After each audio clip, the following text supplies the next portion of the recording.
Hello everyone, welcome to you all study for math. तो चलिए कुछ ज्ञान बांटना शुरू करते हैं। आज हम डिस्कस करने वाले हैं study habits to successful student. Study habits जो एक स्टूडेंट को सक्सेसफुल बनाती है वो क्या क्या है, आज मैं आपके साथ डिस्कस करती हूँ। सबसे पहला है start with the most difficult subject. आपको हमेशा सबसे डिफ़िकल्ट सब्जेक्ट के साथ आपकी पढ़ाई स्टार्ट करनी है। उससे क्या होगा, ईजी सब्जेक्ट तो आप पढ़ लेंगे, समझ लेंगे, लेकिन डिफ़िकल्ट सब्जेक्ट में ही सबसे ज़्यादा टाइम लगना है। तो सबसे ज़्यादा टाइम जिसको लगना है उसी को सबसे ज़्यादा टाइम दीजिए सबसे पहले, राइट। बिकॉज हम जब पढ़ाई स्टार्ट करते हैं तो हमने कोई भी इजी चैप्टर पढ़ लिया, बैठ गए, हो गया, सोचा कि अरे वो तो टफ़ है, उसको कल पढ़ेंगे, कल से परसों पढ़ेंगे, परसों से और अगले दिन छोड़ देंगे। तो वो सब्जेक्ट तो और टफ होता ही जाएगा, होता ही जाएगा, होता ही जाएगा, और उसकी कभी एंडिंग ही नहीं होगी। तो इसीलिए हमेशा डिफ़िकल्ट सब्जेक्ट के साथ स्टार्ट कीजिए। अगर आपके डिफ़िकल्ट सब्जेक्ट के जो है कॉन्सेप्ट क्लियर होंगे, ग्रुप स्टडी वगैरह आप करेंगे, टाइम देंगे अपनी पढ़ाई को, तो वो सब्जेक्ट अपने आप ही ईजी बनता जाएगा। ओके, तो हमेशा डिफ़िकल्ट सब्जेक्ट के साथ ही अपनी पढ़ाई को स्टार्ट करना है। सेकेंड देखिए, try not to do too much study at a one time. एक टाइम पे बहुत ज़्यादा पढ़ाई नहीं करनी। अब इसका क्या मीनिंग हो गया, अभी तो मैम बोल रही है कि आपको पढ़ाई करनी है, डिफ़िकल्ट सब्जेक्ट के साथ पढ़ाई करनी है, तो फिर ये नॉट वन टाइम क्या मीनिंग हो गया। देखो सुनो मेरी बात, वन टाइम का मीनिंग ये है कि कई कई बच्चे क्या करते हैं कि एक साथ दो दो घंटे पढ़ रहे हैं, एक साथ छः छः घंटे पढ़ रहे हैं।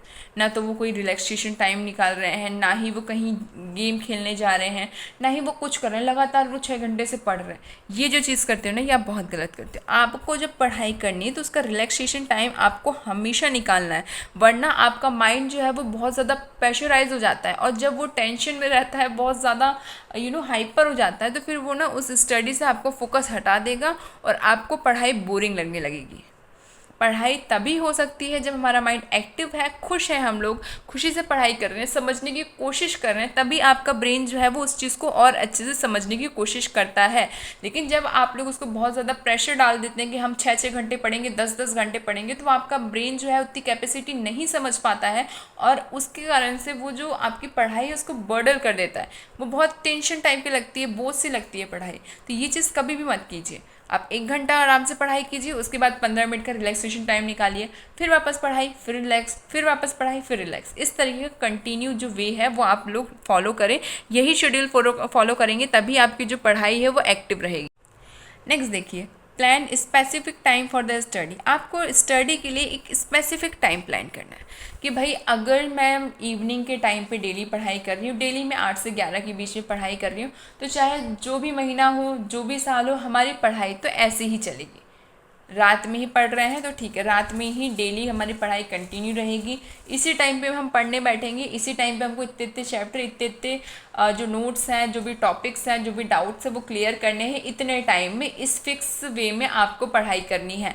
ये चीज़ आप अपनी मेंटलिटी में बैठाएं और डेली उसी टाइम पे पढ़ने के लिए बैठ जाएं। ये नहीं कि आज 8 बजे पढ़ा तो कल 10 बजे, कल 12 बजे, ये सब चीज़ें नहीं करनी। फिक्स टाइम, फिक्स शेड्यूल हमेशा बना के रखें, तभी पढ़ाई जो है वह आपके मन से कभी हटेगी नहीं। Try to study at the same time each day. देखा मैं जो कह रही थी कि आपको हर दिन सेम टाइम पे पढ़ाई करनी है, जिसके कारण से क्या होगा, आपका शेड्यूल बन जाना है। आपका ब्रेन अपने आप ही वो टाइम आते ही एक्टिव हो जाएगा कि हमें इस टाइम तो पढ़ाई करनी है, जिसके कारण से आपका फोकस ज़्यादा रहेगा, कंसंट्रेशन बढ़िया है, तो पढ़ाई अच्छे से ही होनी है, और हमारा जो ध्यान है वो भी डबल लगा रहेगा। तो इसलिए आपको ये चीज़ ध्यान रखनी है कि आप जब पढ़ाई करते हैं तो आपको हम दिन हर महीने सेम टाइम पे ही पढ़ाई करनी है, और सेम पैटर्न यूज़ करिए। नोट्स वगैरह का प्रिपरेशन कभी ना भूलें। नेक्स्ट क्या है, set specific goals for your study times. आपको अपनी स्टडी टाइम में एक स्पेसिफिक गोल फिक्स करना है। अब इसका क्या मीनिंग हो गया, हमें आज ये सब पढ़ना है, इसी को हम कहते हैं गोल। आज मुझे मैथ्स में इस चैप्टर में से ये थ्योरम कंप्लीट करनी ही करनी है, साथ ही साथ में मुझे इंग्लिश में पास्ट टेंस वगैरह पढ़ना है, साथ ही साथ में मुझे इसके अलावा सोशल साइंस हो गया तो उसमें मुझे कोई मैप याद करना है। ठीक है, ये 3 चीज़ें मुझे करनी है। तो ये मेरा गोल हो गया कि मैथ्स में मुझे एक थ्योरम करनी है, इंग्लिश में मुझे पास्ट टेंस समझना है, और सोशल साइंस में मुझे मैपिंग समझनी है।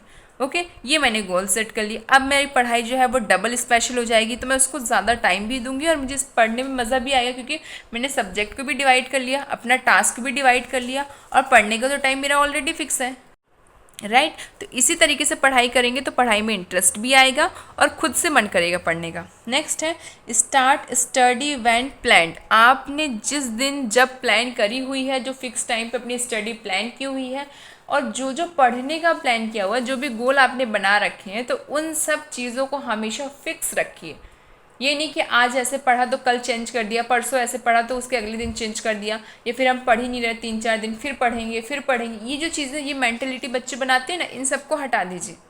ठीक है, जो भी तरीके मैं समझाती हूँ वो आपके लिए ही समझाए जा रहे हैं, आपकी ही मेहनत, कोशिश कर रहे हैं हम कि आपकी जो मेहनत है वो इम्प्रूव हो, आपको उसके मार्क्स दिखें, आपको उसको इम्प्रूवमेंट लगे, आपको खुद से लगे कि हाँ हमारे मार्क्स इंक्रीज़ हो रहे हैं, हम उतनी मेहनत कर रहे हैं तो हमें उतनी सक्सेस भी मिल रही है। तो ये सब चीज़ें हम इसीलिए समझाते हैं ताकि आप इन चीज़ों को फॉलो करें और अपनी लाइफ में बहुत सारी चीज़ों को जो कि गलत है उनको हटाएं और पढ़ाई में फोकस बढ़ाएं। Okay, thank you so much for watching my video. Keep watching, keep sharing. Thank you.